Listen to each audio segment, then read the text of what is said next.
नमस्कार, आपण पाहता हिरकणी न्यूज. हिरकणी न्यूज प्रत्येक क्षण ताज्या घडामोडी आणि महत्त्वाच्या प्रत्येक बातमीसाठी नेहमी तत्पर.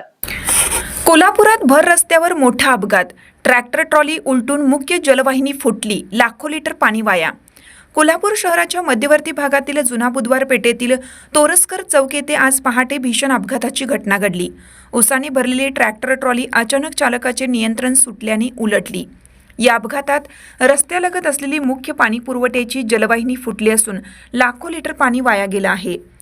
मिळालेल्या प्राथमिक माहितीनुसार आज शनिवारी 31 जानेवारी रोजी पहाटे 3च्या सुमारास ही घटना घडली. ट्रॅक्टर ट्रॉली ही ओव्हरलोड अवस्थेत होती. तोरसकर चौकातून जात असताना चालकाचे वाहनावरील नियंत्रण सुटले आणि ट्रॉली पलटी झाली. या धडकेत जमिनीखाली असलेली जलवाहिनी तात्काळ फुटली. जलवाहिनी फुटताच परिसरात मोठ्या प्रमाणात पाणी साचले. काही घरांच्या बेसमेंटमध्ये पाणी शिरले तर दुकानांचे नुकसान झाले. अचानक झालेल्या या घटनेमुळे नागरिकांची मोठी धावपळ उडाली. सुदैवाने अपघात पहाटे कमी वर्दळीच्या वेळी झाल्याने जीवितहानी टळली, मात्र आर्थिक नुकसान मोठ्या प्रमाणात झालं आहे. घटनेची माहिती मिळताच महापालिकेच्या पाणीपुरवठा विभागाचे कर्मचारी आणि स्थानिक प्रशासनाने तातडीने घटनास्थळी धाव घेतली. पाणीपुरवठा बंद करून जलवाहिनी दुरुस्तीचे काम सुरू करण्यात आले, मात्र तोपर्यंत मोठ्या प्रमाणात पाणी वाया गेल्याचं सांगण्यात येत आहे.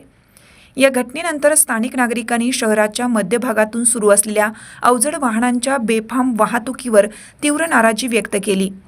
अरुंद रस्त्यावरून ओव्हरलोड ट्रॅक्टर आणि ट्रॉलींची वाहतूक धोकादायक असून प्रशासनाने यावर तात्काळ नियंत्रण आणावे अशी मागणी नागरिकांकडून होत आहे.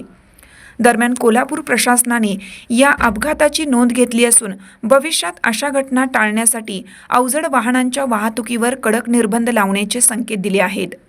नागरिकांनीही सुरक्षिततेच्या दृष्टीने सतर्क राहावे असे आवाहन प्रशासनाकडून करण्यात आलं आहे. आपल्या हिरकणी न्यूज चॅनलला लाईक करा, शेअर करा आणि सबस्क्राईब करायला विसरू नका आणि रहा अपडेट.